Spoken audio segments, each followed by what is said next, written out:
Ladies and gentlemen, welcome once again to another alternate history track panel. Next up we have The Science of Steampunk, starring Austin Serkin, our academic panel coordinator, members of the League of Steam, who you may have seen in the Panic at the Disco video recently, and Mr. Mark Rossmore. Take it away, Austin. All right. Thank you, Cindy.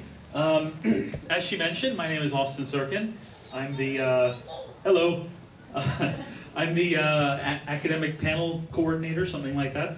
I'm a graduate student at Georgia State University studying literature, Victorian science fiction specifically, and I like to organize sort of academic-minded panels at DragonCon and also our local Anachrocon, which I highly recommend you come to if you can. Yay! Yay! Anyway, what we have here is the Applied Science of Steampunk panel. How many people were at the Science of Steampunk panel last year? Okay, good. Good couple of hands.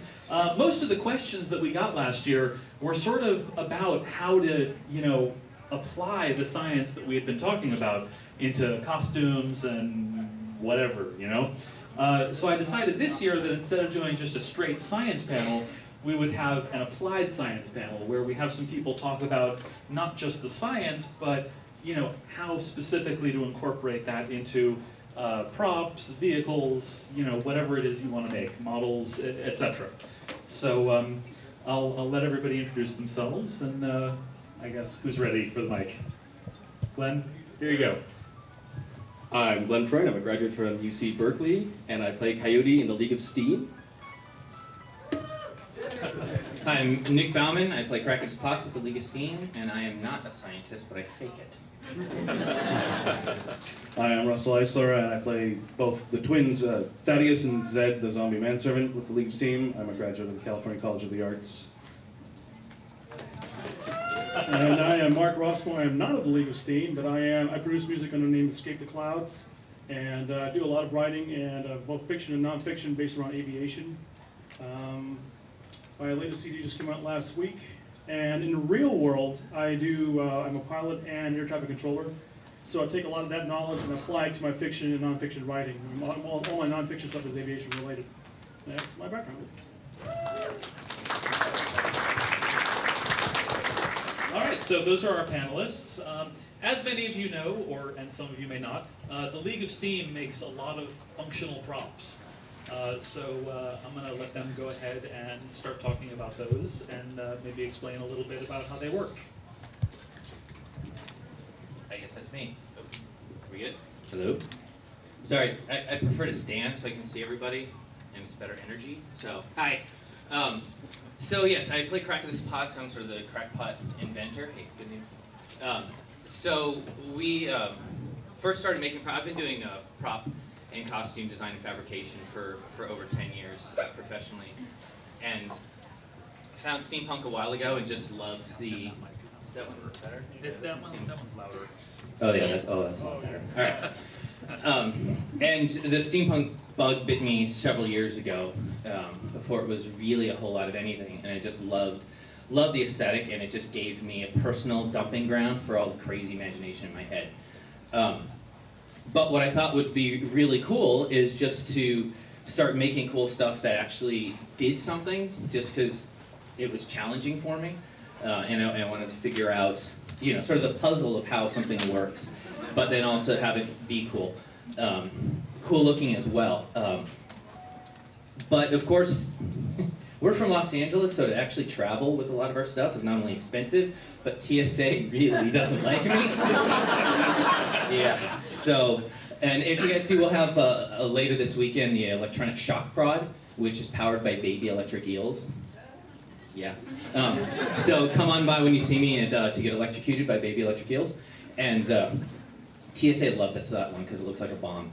But one of the things that we brought, and I had that last year, but new this year, bringing it to you guys. I think the prod is the bomb, and I think they get confused. Right. Ah, gotcha. So one of the things, I have a major from UCLA theater design for costume and set design. So I come from a very, I've been doing theater with my parents since I was a kid, so I've come from a big theatrical background, which is kind of why I said I'm not really a scientist, I just kind of fake it. I almost called you Shane. Glenn is actually a real scientist, biologist, I don't know if that counts mechanically. The mechanics of the body. Anyway, so I grew up in theater, so a lot of stuff I make is very theatrical. It's very, smoke and mirrors type stuff. So it looks cool, it looks like it's powered by steam, but, it's batteries and compressed air and all that sort of stuff. This I made a while ago, and it was kind of before the League of Steam was even formed, and I was kind of using it for some of my pirate stuff. But I thought it would be cool to make a net gun. I don't know why. It is very cool. But I thought, there are people doing. Actually, at the time, there were really no other net guns online other than these cool little pocket ones out of China or Japan, where the police would use them to entangle runaway criminals. So there wasn't a whole lot of information out there. So I thought, well, I'll just have to make it up. But what was also important was to not only have something that worked, but I wanted it to look cool as well. So it's sort of designing. A lot of times I sacrifice functionality for aesthetics and vice versa. And I think that's something to keep in mind when you're creating steampunk props is being able to have a give and take with your design and to sort of figure out where you can give. So the thing that I thought was going to be best for this design was actually compressed air. So this is essentially a glorified potato cannon. I had a rough idea how to make a potato cannon, and but then I had to do some heavy modifications. So to learn how to make a potato cannon, I learned from some 12-year-olds on YouTube. Sorry. So don't be afraid to research whatever means necessary to try and educate yourself. I worked another job making a giant puppet, and the best thing was to use pulleys, a pulley system to make these giant spider legs move. And I thought I knew how to use pulleys. Turned out no. So again, went to YouTube, went to like how stuff works, Instructables, and just found some interesting, like a very basic thing. This is how a pulley works. This is how they should, transfer the weight and all that stuff. It was fantastic, and within that afternoon, totally re-rigged the whole thing, and it worked like a charm. So, yes. Do you know how babies work? I'm not old enough for that. Sorry, honey, maybe that's the problem we've been having.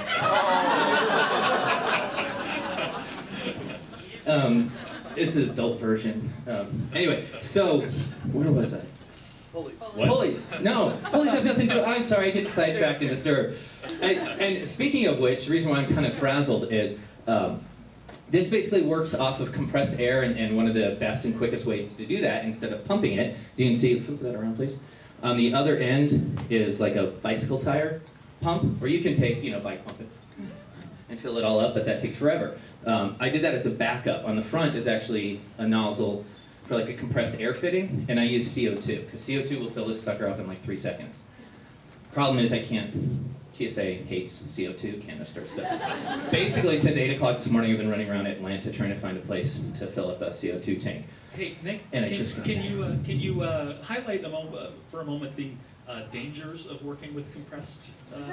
Good point. So And that's kind of what I was getting to. Please feel free to cut me off when I babble. No problem. And direct it like that. Yeah, that's actually something really to consider. CO2 there's about 900 pounds of pressure in one of these tanks. And they are very dangerous. Don't tap into them, don't drill them, really figure out how you're working. And there's also ages to the tank. Like some tanks get too old, so make sure you're working with a new safe tank. And also just be aware of when you're actually fabricating, your parts in your prop will fatigue too. A couple weeks ago we had a blowout in one of the pipes, and gashed Nick's hand pretty good with the pipe exploding at high velocity. So just be aware and be careful when you're doing these things, and try to be as safe as you can when you're actually doing it. And check all your lines. It's a piece of equipment. You have to check it like your car. You gotta do all those maintenance is required on all this stuff. Is there a good way for people who don't know anything about it to learn how to not hurt themselves? There's 12-year-olds on YouTube. Yeah, the 12-year-olds on YouTube. Actually, no. Some of the videos I watch, no. Because they mostly use like fire and hairspray cans. Get someone older because they haven't died, Exactly. therefore they've been doing it right. Read some materials on compressed air and all that. Honestly, go visit a paintball shop. Talk to the guys who've done it. A lot of paintballs is actually moving to compressed air now instead of CO2 for various reasons. So talk to those guys. Those guys have worked with CO2 for years. But between their experience, the supplies they have, and supplies like at Home Depot, you can pretty much mix and match a lot of those standard brass fittings and CO2 parts in order to utilize these. Do you have a question? Just in case anybody was wondering, there's another source, there's a book out there called Backyard Ballistics. Yes. And that is an excellent source for any kind of prop making type of stuff, working with CO2 cans and potato guns. Thank you. Yeah. Did everybody hear that? The book Backyard Ballistics is a good source. Thank you. And there are several types of potato guns too. I won't go into all of it, but there's various different propellants you can use for that sort of stuff. So basically this is a 3-barreled potato cannon, a pneumatic cannon essentially. And there was a lot of trial and error. Not only did I sort of sketch out the basics of what you have, because you pretty much have your compression chamber, which has all your expanding air in it, a trigger valve, and then your barrel. And there's a correct ratio, again, you can find this out online, as to size of compression chamber and the length and dimension of your barrel in order to maximize the distance and all that stuff. And of course, I threw all of that out the window because I really wasn't doing that. I was making a 3-barreled cannon. So this took a lot of research and development just to figure out what size the net needed to be, what angle these prongs needed to be at, where the dart's going to go all the way down the barrel and stuff like that. So you really need to keep flexible enough when you're working with something like this, where it's just figuring it out. You're not going to find somebody directly online to do exactly this. And if you're coming up with a new creative invention, figure out what other things it's like, and research those online to sort of to get ideas of how to obtain your design. Did you have? Oh no, I was just trying to keep track of where we are. So to show the effect of this, the LA Zoo contacted Nick about getting this for their monkey exhibit because it's safe and effective. Yeah, the guy from the zoo saw a demo of this, and it was actually the older version of this. He said, yeah, we have one at the zoo, and it doesn't work as well as yours. Wow, you guys are really underfunded.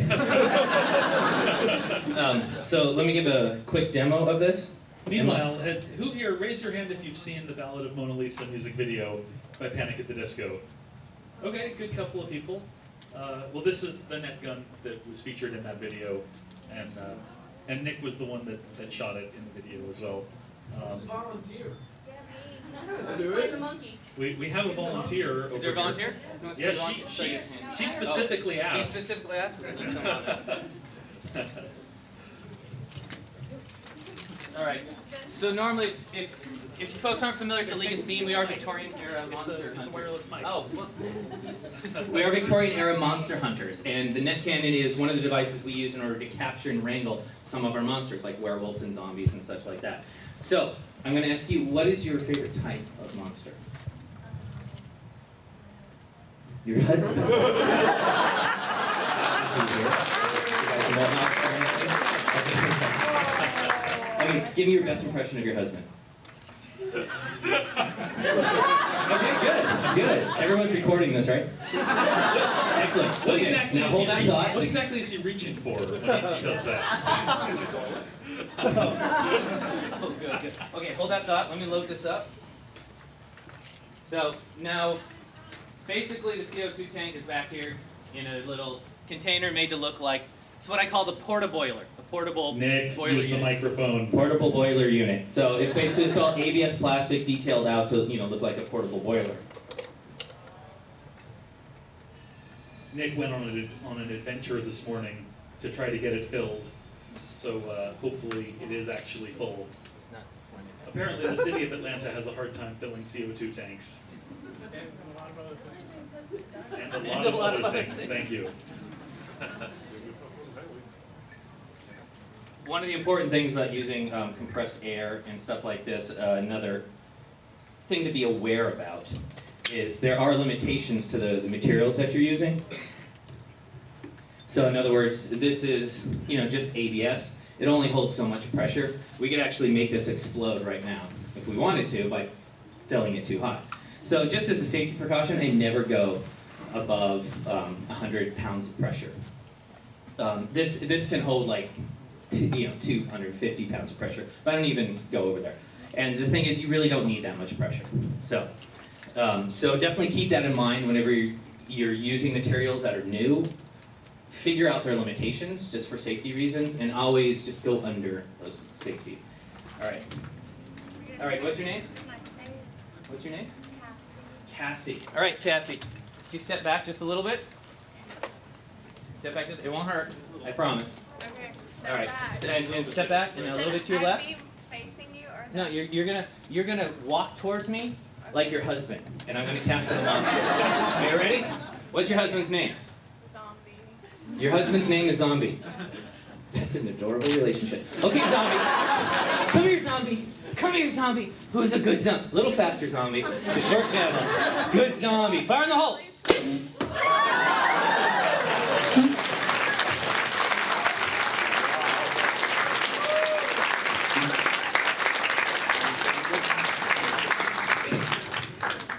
And that's essentially that. Now keep in mind, potato cannons can actually shoot like a half a mile.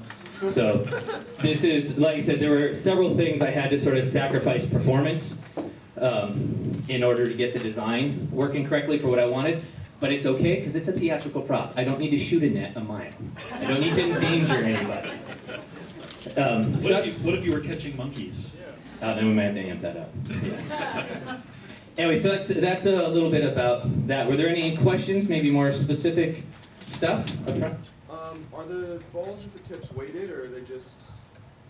My ball tips are not weighted. These are essentially just foam inside. They're actually, oh, you know what? Inside there is a small fish weight on the inside to give it a little bit of weight. And I know the balls are a little huge, but they're nice compressed foam just for safety reasons. And actually I had smaller safety balls to begin with, but those just fell off and they weren't as good. And I couldn't find any balls in between the two. And between this size... You're making it way too easy.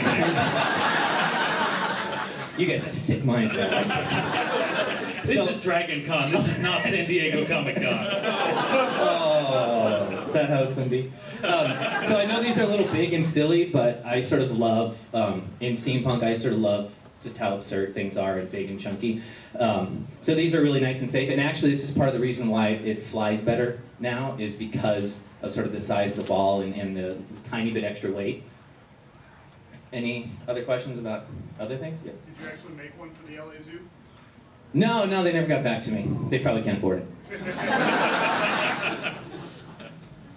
Was there more other stuff? I don't want to be the one gobbling up all the time. Yeah, no, I mean, we're doing good. We're doing good? Yeah. In the back again?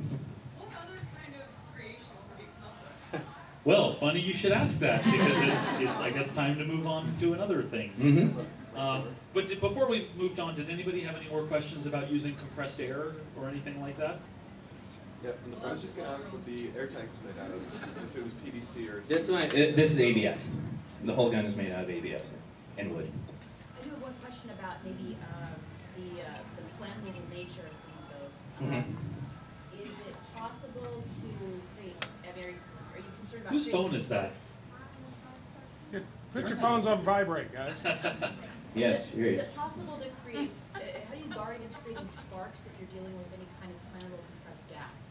Especially if you've got so many, We can talk about our brass fittings and flamethrower next. If you'd like. stuff. Okay, it just, yeah. Well, but just depending on what you're making and the nature of the materials you're using, like I said, know the limitations of your materials. If you're using, we use a lot of the fire that we do use in our stuff is a magician's fire. I mean, it's flash paper you can burn in your hand. So it has very low flash point, I guess it is, burning point. Yeah. So you really don't have to worry about a lot of stuff like that. But I also have like a propane flamethrower that I made, and that's all mostly made with metal and some wood.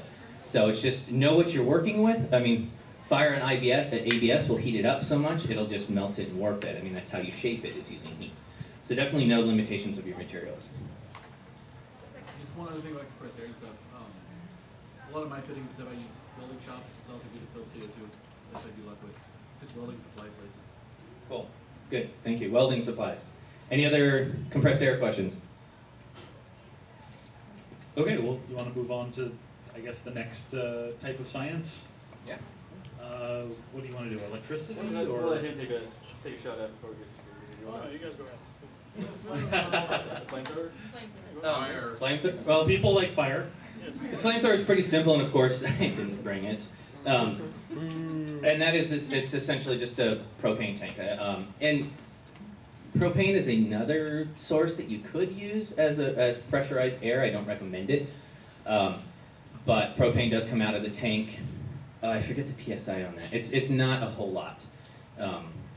So it is a possibility, but keep in mind propane is flammable. The cool thing about using propane in a flamethrower, there's a big disclaimer, right, to be able to come into this panel. I don't recommend any of this at all. Yeah, remember people, safety first. Okay? Flamethrowers can be really dangerous, and I know traditionally flamethrowers actually spit a flammable liquid. Don't even go there. Just don't do that. It's like a napalm-based kind of thing?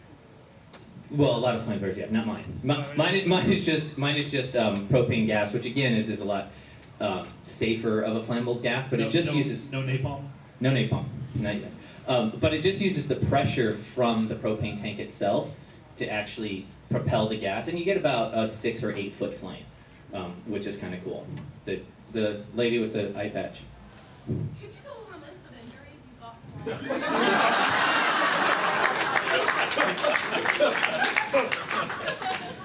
Well, I'm too clothed to show all my scars. But do you have a question, Wood?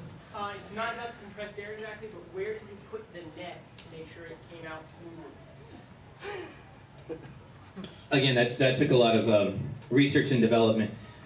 Just real quick back on the net gun. To repeat the question, he asked how he put the net in the gun Right. to ensure that it came out properly. There's another gentleman online now that has a net gun floating around. He actually did a pretty great job at it. But again, it's just the basic mechanics of just all the piping and stuff. It's not really fleshed out to look like anything. And he uses a 4-part barrel system with a middle barrel that's bigger that he stuffs the net into. And it's kind of vaguely what I did with this, but I used 3 barrels because I thought it was kind of different and cooler, and a barrel would save. I won't get into all the reasons. But anyway, so essentially, instead of stuffing your ammunition down the barrel, it's kind of a long way to get to your answer, but with a potato cannon, you stuff the potato all the way down your barrel, so it's closest to the gas, and it's really stuffed into the barrel. It just adds, it's a lot better for the velocity.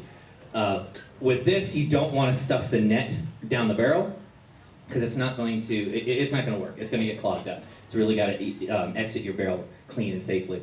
So I went more with a dart. So this dart actually fits over the end of the barrel, and then the net hangs from that. So all 3 darts fit on the barrels. Can you fit it up right there? So basically, the 3 barrels you sit sticking out. That's the barrel there, and then the bigger barrel that they're all coming out of. That's sort of the inner barrel that the rest of the net sticks into. And you really have to keep that as clean and clear as possible to allow for the fluidity of it shooting out. Does that answer your question? And you really do have to pack it properly. If it's not packed properly, it won't fly right, it'll twist, and then actually becomes a little dangerous where it is a zip line flying at your face. So it is a lot of practice that goes into it. It's not just something you do off the whim. You sit down, you train with it for a little bit, pack it right, learn from other people who know how to pack it. It's a trick to do it, and it's great when it works, and kind of iffy if it doesn't. So yeah, I think one of the important things when you're designing a piece like this is take time to design what you're doing.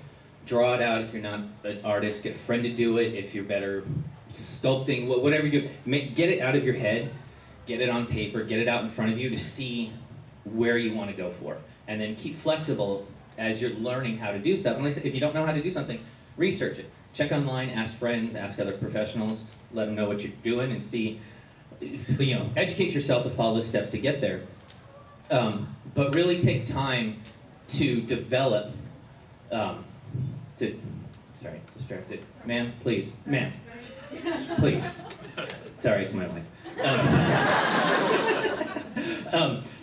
but really take time to work with what you're doing to figure out how to. Like I said, I had no idea what I was doing. I made it up as I went along, but I tried something, it didn't work, figured out what was wrong, tried it again. So I think that's really one of the most important things is to take time figuring it out. Are there any other more questions? Other stuff? We have a tentative hand back there. Yes, sir. You mentioned that this was just air. Have you actually thought about what it would take to actually make an actual steam power? A lot of weight. Yes, I have. And actual steam powered would be awesome, but really heavy, and certainly no way I can transport it. There are, in fact, like I said, a lot of the stuff, a lot of what we do, it's all theatrical sort of stuff. And a lot of it is, steam powered, which is really, it's just pneumatic. What I thought would be actually really cool is to create a little model of a steam engine to actually show people how it would really work. So you sort of have that demo model and say, hey, this is hands-on, and the rest of our stuff, that's really how it's powered. So yes, it could easily be transformed to do that. But it's just, for what we do personally, it's not practical to do that.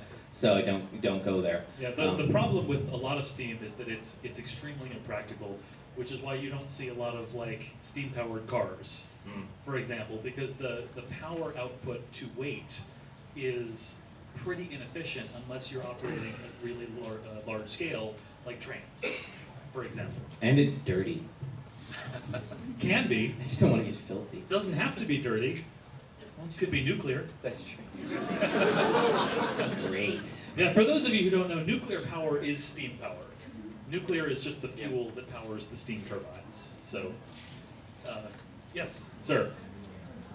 Just another quick question. Yep. The boiler that you have on the back, this wouldn't really be steam, but simulated steam coming out like a Dry ice. dry ice or a Lionel locomotive type. Yeah. That's actually a lot of other devices. We actually do use that. And if you guys can see the smokestack that's out there, that's right there. When I very first created this quickly, I had just like a little incense holder that I put in there. So you just drop a stick of incense and it would smoke for 5-10 minutes, which was kind of cool. Keep in mind if you are simulating this different smoke effects, and it actually would be smoke and not steam, because your steam was essentially your power that you're utilizing. The smoke is sort of the what's not byproduct. Yeah, the byproduct thing. And steam, smoke rises because it's lighter. So, like the gentleman just mentioned, like model train smokers are actually an excellent resource to do something like that.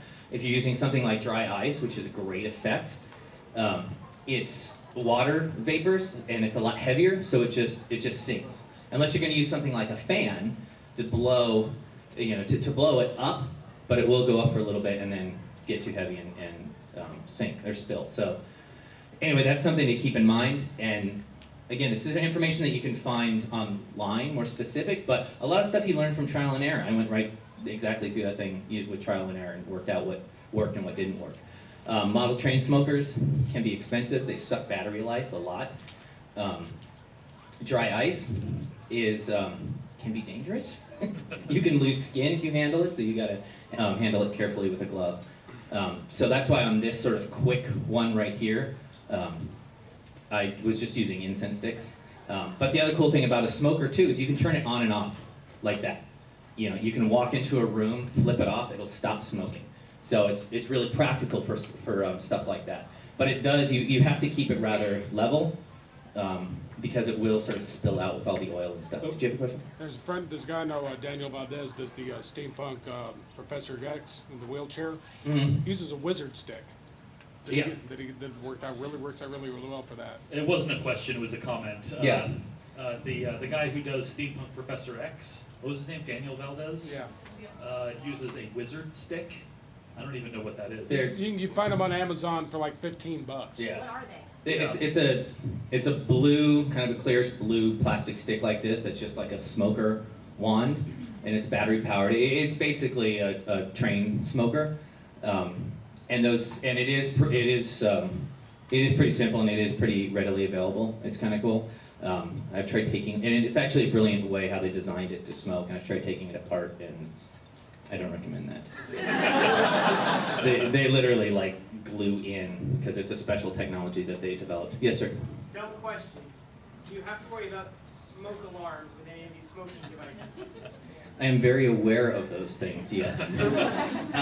But that leads to actually sort of a better statement. Smoke alarms was what he asked. Is safety with something like a smoke alarm. Yeah, you should know where the smoke alarms are. And not just smoke alarms, but the sprinkler systems and all that sort of stuff. And generally, that's also why it's kind of nice to have a quick flip-on switch on and off for your smoker, in case there is ever a problem like that or so that you can turn it off and then run and pretend it wasn't you. Exactly. I don't know what you're talking about. But that leads to a more general question that we were talking about of just safety, knowing your surroundings, knowing your limitations of where you're going to be using the devices for what, and the facility you're using it in. But it would be wholly appropriate to just use the flamethrower in here. I don't mind. Actually, on the topic of the flamethrower, that's something to be aware of, because to get a good flame effect, you need an expansion chamber for your gas. Then after you finish shooting, there's still gas in your chambers. Don't be putting your flamethrower in the back window of your car on a hot day. You're not going to be happy with that. It's just be aware of what you're using. You have to bleed the lines if you can't. Put a bleeder in there, or pump it out, or flush it out. It's all that safety stuff. It's just things that you don't need to think about. Or you don't always think about, but you need to think about it as you're doing it. Yeah. Okay, we have a couple of questions. Can never be too safe. Actually, I was going to talk a little bit about the whole aspect of trial and error throughout history. I mean, we're talking about props here, but we're also talking about, everyone here is a fan of history here for the Alternate History track. And, back in the day, I mean, you have the Wright brothers, you have Alberto Santos Dumont inventing his dirigible, fly around the Eiffel Tower. I mean, all those guys was all invoked, trial and error to achieve that, but they also took calculated risks to get there. Because, I mean, they knew in the end, they were going to be the ones flying these machines. So, I mean, they had to be well-built, well-calculated as best they could at the time. And these are things they built in their, in their garages with, rudimentary materials that they had, over 100 years ago. Yeah. No, that's a good point, and it actually is kind of steampunk, just to be doing what we're doing, just inventing and creating this sort of stuff. That's kind of what I love. I love the art of creating this stuff, but it is kind of, when you think about just the activity of doing it, it's kind of crazy inventor steampunk. Yeah, and part of the whole purpose of this panel is to encourage you guys to leave here and go out and go home and fiddle with this stuff. Please do not make a flamethrower. Just don't do it anywhere near Nick. Right? The gentleman in the gray shirt.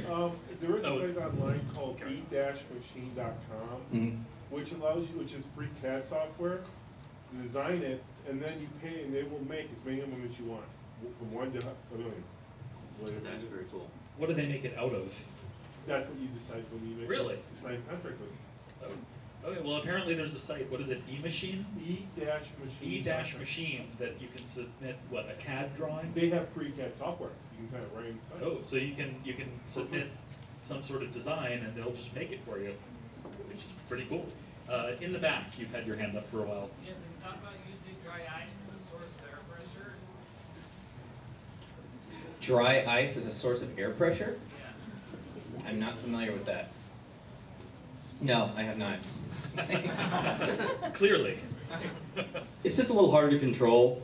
Like, basically what we're doing is the CO2 dry ice, but instead of having it in the solid form, we're having it in the gas form.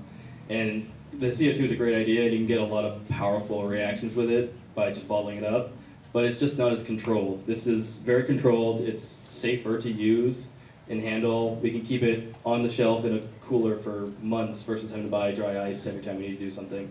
So at the end of the day, so it's just unknown. It's very practical to use the compressed air and the CO2, because as you guys saw, it's ready to go. It's right here at my fingertips. It fills it up real quick. Actually, it takes a lot longer to reload the net than actually fill it with air. Okay, there was one more question and then we're going to move on, sir. Just a brief question. Now, I know a little bit about mechanics and refrigerating. Have any of you or heard of anyone trying to use Stirling engines in the power source?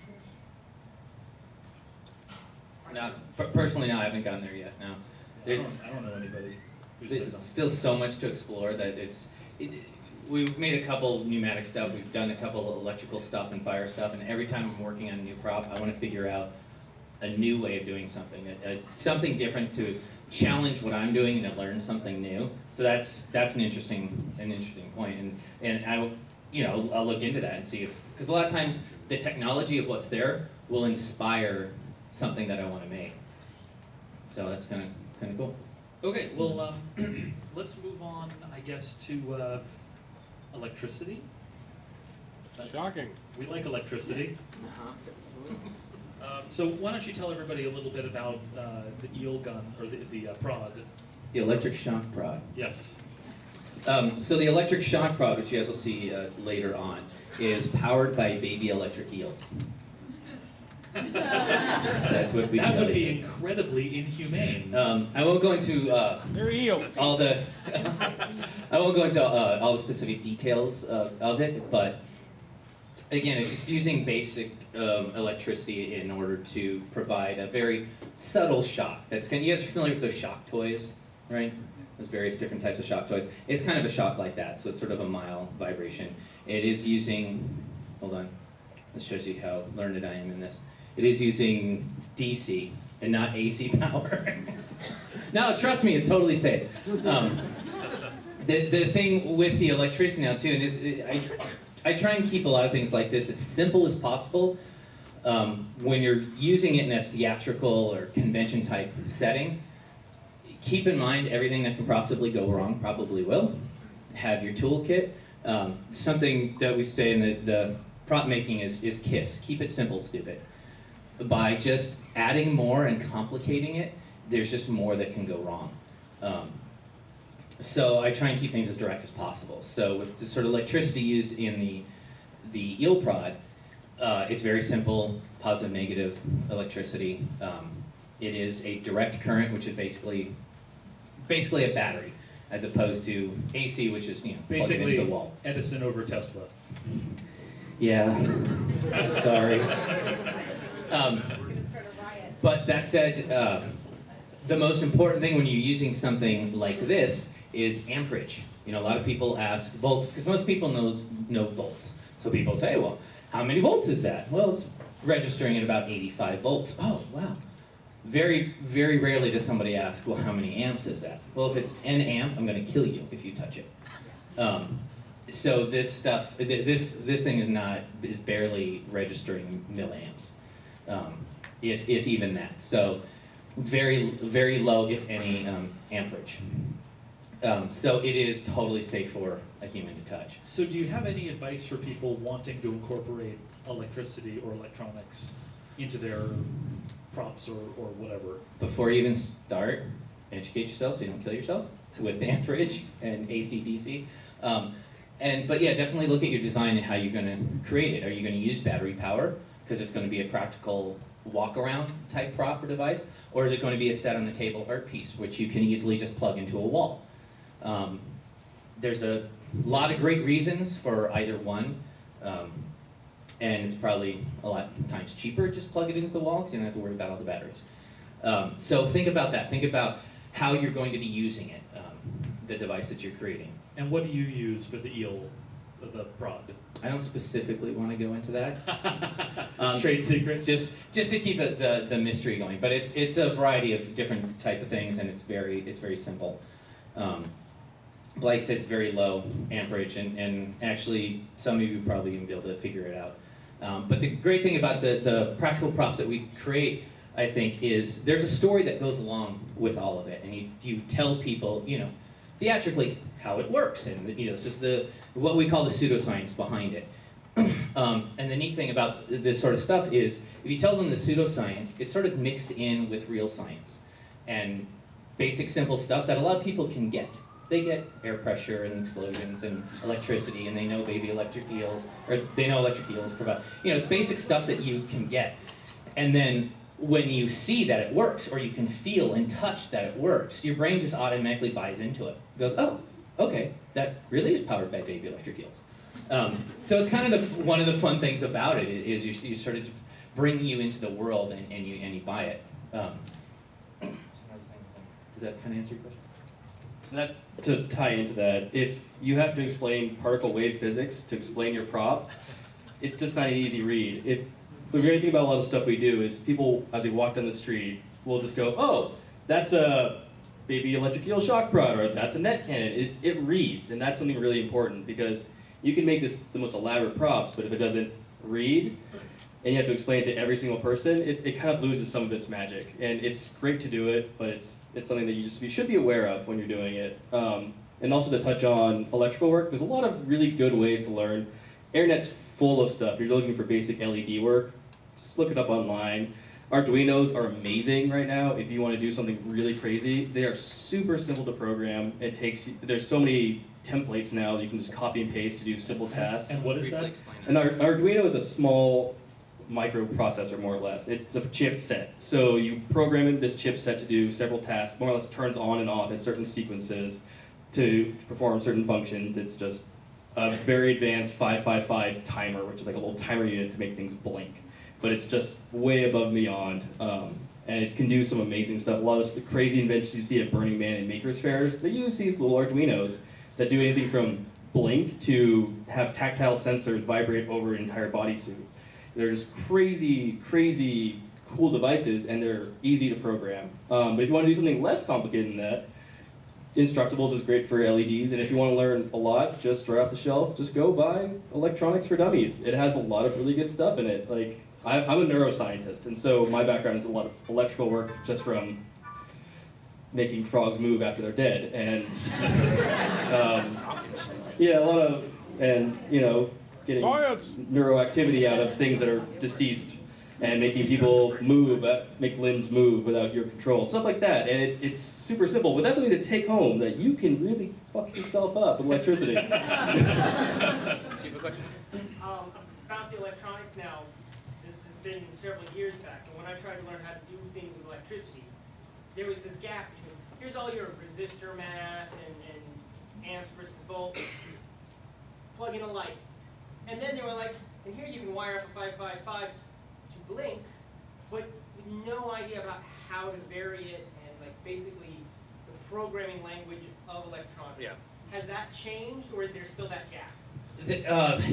There are some cool. We've been going to Makers Fair for a while. The question to reiterate is, is there a gap between, or do you need a knowledge of programming in order to use electronics? In my experience, I try and stay away from circuit boards because they just confuse me for that reason. That said, there are a lot of sort of pre-done kits now that are either pre-done, you just assemble it and go, but there's a lot of the maker community and a lot of these things will put together these kits with good instructions that will teach you what these things are, how to assemble them, and why. They're not as easy to get, but if you can find something like that, it's fantastic, because then you're learning about resistors and transformers and all that sort of stuff. Again, it's an area of expertise I'm not familiar with, so when I can try to avoid circuit boards, I do. That's why I'm saying the electricity I use, I keep very simple, battery-powered on and off switches and stuff like that. One of the things I would just recommend for the aesthetic that personally I try to achieve is, to me the aesthetic that I like to use for steampunk would be the simple electricity that I'm doing, very basic sort of Tesla, Edison, AB positive stuff. If I have anything that uses circuit boards, and normally I'm just bastardizing it from something that already exists, I really try and hide that circuitry so you don't see all of that electronics working. It might be inside, but that's not part of the tech that you see, you know, sort of thing. So I hope that kind of answers your question. Got a question in the back. What made you choose DC over AC for your shock rod? Practicality of moving it around. So yeah, I try and keep everything as portable as possible. So that's essentially it. And then, sir? Oh. Yeah. Yes, you. Vacuum tubes, a good source, and how do you make them glow? I am not familiar with vacuum tubes at all. Anyone else? No, I mean, I know they exist, but but that's about it. Yeah, I'm sorry, I haven't gotten into vacuum tubes. There's two ways to do it. you can either actually run the tube for its intended purpose, wiring it into a circuit, and if it's one of the ones that dumps its waste heat visibly, then it'll glow. Or you can just go down a scrapyard, yank some broken tubes out of something, and wire in a, they have these little itty bitty neon lights run on 12 volts. They provide it the same sort of amber, it's neon, so it has an amber glow. And you can just work that up inside the tube and, you know, epoxy or seal your base so it doesn't look like it's broken. You know, you're recycling, you know, you're doing green work. And that way you'll have direct control. If it's just an aesthetic effect, if you're just looking for the light, then you'll have direct control over the lighting and, you know, when it comes on and turns off and all that stuff. And you won't have to worry about, you know, accidentally transmitting your location to Venus or something. Yes, ma'am. You mentioned before that the TSA was all kinds of fun getting here. In all seriousness, first, is there anything that you can think of that you can't get across the country, either in checked baggage or shipped, you know, so you're not trying to make something that you can't get anywhere? And second, is there some kind of resource to find out what you can and can't get on a plane and in a UPS parcel? I mean, it's not like you can go to the TSA website and there's a list of steampunk products they do in the lab. So, to reiterate, she was asking about transporting steampunk props across the country. Just from the experience of my friends, it's entirely arbitrary. Yeah. I don't know if anybody knows the Emperor of the Red Fork Empire. He has a big steampunk fist. It's made out of cardboard, and they hate it when he takes it on the plane with them. It depends on the TSA agents in the airport he is. Yeah. Sometimes Yeah. they just look at him like he's crazy, other times they love it, and sometimes they will hassle him for hours. Yeah, absolutely. And he says, I'm an artist, this is cardboard. Well, you can hurt somebody. It's cardboard. But it's a giant fit. And normal, I mean, in fairness to the TSA, it's his carry-on bag because he doesn't have proper storage for it. I mean, the thing is this big. He doesn't have a case for it. He doesn't have a proper way of storage, so it's his carry-on item. So, yeah, there isn't a specific answer to what you're saying. What I would recommend from my experience is, again, know your prop, know what you're transporting, have a good case for it. Whether you're going to ship it UPS, FedEx, or in your own car or the airport, have a good case. There's some, at least over by where we live in Los Angeles, there's a electronics surplus place, and they have a lot of old like Sony kits and musicians kits. So they're those cool road cases with all the padding and stuff in it.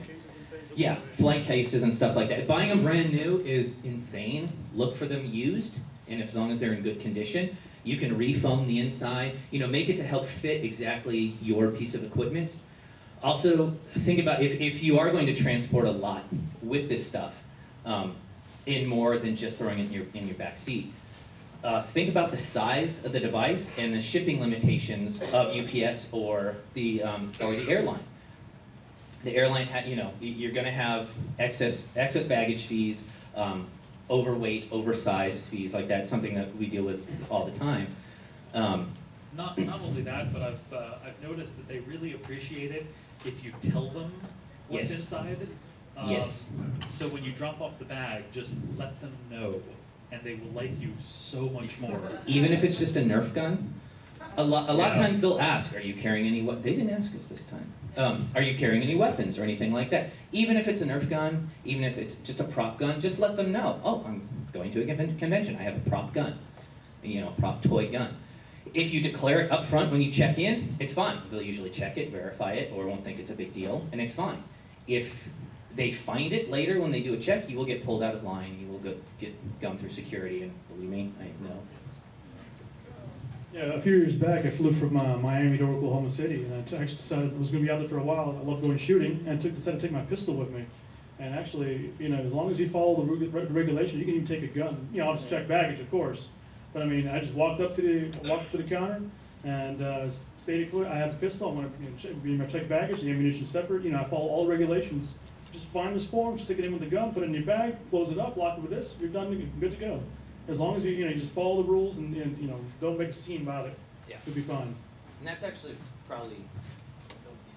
I just want to expand, you're saying it's hard to find like the specifics. The TSA has a list of prohibited items and materials. So like you're saying, you have to know what your stuff is made out of, so you can find those on the list. I know that the TSA allows up to 9 bottles of under 100 proof alcohol in your check baggage. Just as far as, you know, as far as... And why do you know this? Because I'm a homebrewer, so... yeah, so that, for instance, and I know UPS and the USPS and FedEx, they all have very clear like for instance, you can't ship 190 proof Everclear. You can't ship that via any transport. If you want to move that from state to state, you have to transport it privately in a truck because it is explosively flammable when the bottle breaks. Each service has a fairly clear list of prohibited items, and we just have to figure out what's in our devices to keep from overlapping that list when we want to travel. And that's why he had to locally source the CO2 canisters, because pressure canisters can't fly. All right, so we need to move on Sure. a little bit. So we have Mark here, who's been mostly silent. He knows a lot about flight. So Mark, you can grab the mic or whatever. Flying things are pretty impressive. How difficult is it for a person to make something that flies? Well, as mentioned before, I mentioned like Alberto Santos Dumont, who was of course, an instrumental you mentioned on the airship, and I mean, he was working with canvas and bicycle parts and and low horsepower engines in his garage. So I mean, it is utterly feasible to with modern technology, using modern lightweight materials and all that, and to build your own flying machines. There's actually kits online. I mean, you can actually look into. There are a ton of aircraft manufacturers out there. You want to build your own aircraft. There are people who make personal airships out of kits. I mean, you can just buy the kit and assemble it yourself in your garage, really. Go ahead. Have you ever messed around with paragliding? I have. Go in the back and maybe do like a steampunk version of a paraglide? I would love to do that someday. I've looked in paragliding. I've always wanted to go, but I haven't. I'm sick mostly with fixed-wing aircraft. Actually. All right. I have, yes. I went paragliding. It was scary as hell. Don't think I'm ever going to do it again. Wouldn't want to make a steampunk paragliding outfit. But yeah, I don't know exactly how that answers your question, but Well, actually, there you go. in tune with that, I actually was discussing, online discussions get, but someone poses a question similar to that one, actually, say, how would you build your own airship? Well, of course, I started looking into it and see what would go up. You can buy those powered parachute packs that you've probably seen guys along the beach, the big fan on the back, or there's bigger ones actually like a tricycle landing gear, sit 2 people on it, the fan on the back, and then you hook up a paraglider. You can, feasibly, complying with FAA regulations, you could put a burner on that, attach an airship back to that, and build your own airship in your garage. I think Nick is interested now. Whether it's legal or not, that's a different story. You got to comply with all kinds of FAA regulations and all that. I work for the FAA. I know how many regulations they have. We have thousands of pages in my job. So what does a hobbyist have to worry about with regulations if you're only making something that goes a couple feet off the ground or whatever? Well, actually, I would point. Do you remember? I'm sure a lot of you here watched MythBusters at some point or another. Do you guys remember that episode where they built the jetpack? They called it. It was like a twin fan aircraft. Didn't work. Watch that episode. That pretty much walk you through all the fun stuff they'll need to comply with. There's all kinds of safety regulations. There are regulations that the FAA calls them FARs, Federal Aviation Regulations. But anyways. And then, if you build your own aircraft, if you get certified by the FAA, it will be considered an experimental aircraft, and you can't fly it near populated areas or in certain areas. You can't fly in certain airspace. There's a lot that goes into it. You have a lot of limitations because it is a home-built aircraft. They don't want it falling out of the sky into somebody's, house. Why not?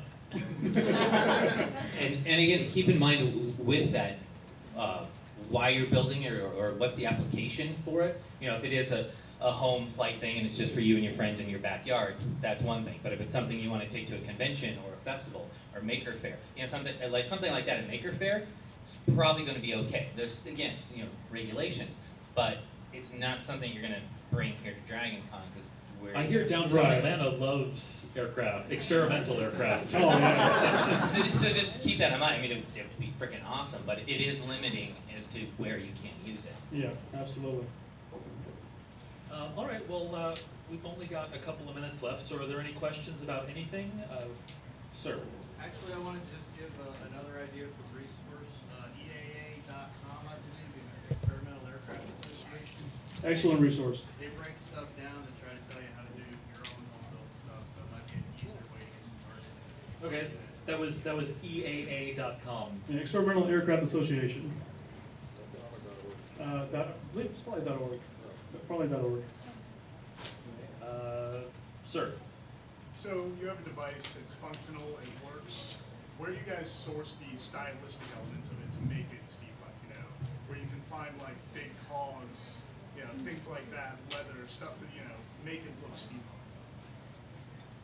There's a lot of crazy up here. There's so much crazy that it spills out. That's think that's hair, but it's not. It's crazy. That's a good question. That's a big general question. That's kind of, how do you design? I mean, that's a whole nother program in itself. Yeah, it's kind of out of the scope of. But just briefly, know kind of what you like about steampunk. I mean, steampunk, there are guidelines, sort of Victorian era and this, the technology of it and that stuff. So you can look within that. But also think about what you like about it. I like big and chunky and more mechanical and stuff. Some people like sleeker and more sci-fi type stuff. So think about what region. We tend to go more American Western type look personally. So think about what design aesthetics you like about it and start incorporating those. If you want a basis where to start, I would say look at some of the history, sort of get a basis of where to start. But are there places where you can actually go and like buy leather or a giant, all things? Where can you get it from? Where can you get the, that's a whole other. You go to the steampunk store? Right, steampunkstore.com. It's a whole other thing. It sort of depends on what you're looking at, but break down what you're looking at. If it's leather specifically, start sourcing different leather stuff, and break down your big idea into component parts. Yeah, I mean that question alone can be an entire panel. Yeah. Every material, there's going to be a different place to get it and everything. There was another hand. Yes, sir. A couple of questions. Have you ever done anything like clockwork creatures or people or limbs? And what is your favorite found item you've incorporated into something? Clockwork. I guess that would be a real working clockwork. No, personally no. One of the original characters in League of Steam was a Clockwork Girl, if anyone's familiar with the Rose, Reanimate operating search engine. And that was just a woman her husband made of just a beautiful, clockwork backpack that, the clockwork spun and fluids ran through it and everything like that. And again, I'm familiar with very basic gears and cogs and, how all that work, but no, I haven't made the big, actual functioning The clockwork. problem with clockwork is that the weight to power ratio is relatively low.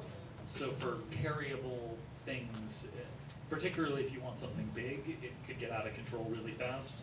It also requires an extremely high degree of precision, which is really difficult for a hobbyist to do. So on that's one of the pieces TSA destroyed. Was I did make a clockwork heart that pumped, and they thought it was a bomb and destroyed it. Did they blow it up? Did they put it in the bucket and blow it up? It came back in pieces. They said, and a little note from TSA. Yeah. Did you send them a note back? No. With a bill? No bill. But that's something to be aware of, that having clockwork stuff, it kind of is suspicious. So touching into your question.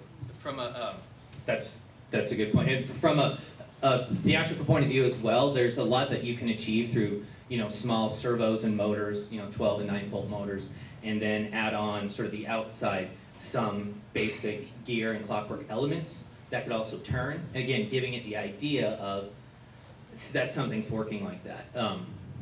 And real quick, we just did a review on our podcast of Cogbots. I don't know if you guys are familiar with them, but they make from like 3-inch to however big you want, like wooden gears, which they're all CAD and what do you routed? Yeah.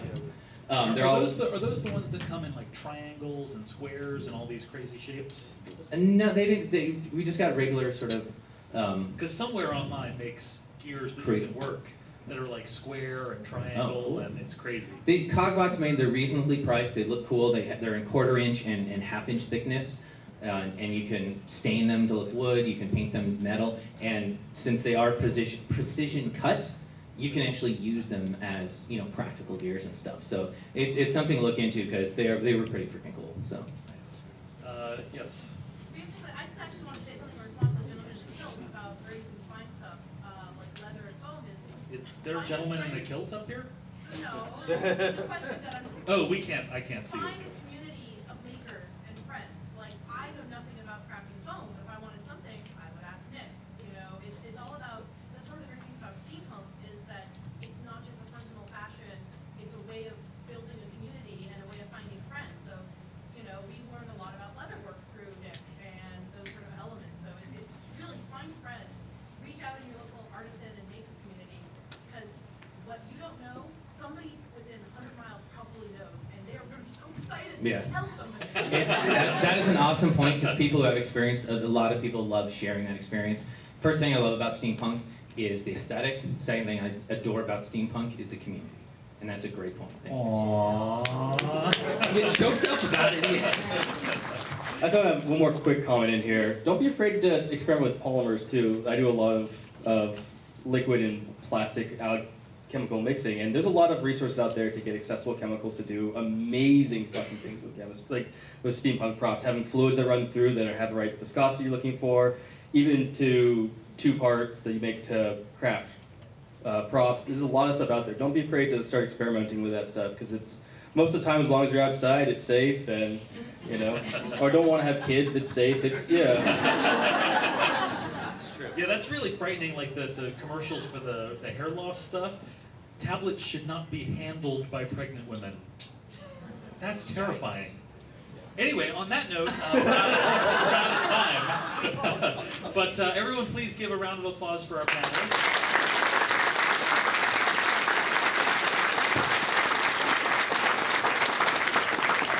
And thank you all for coming. Hope you had a good time.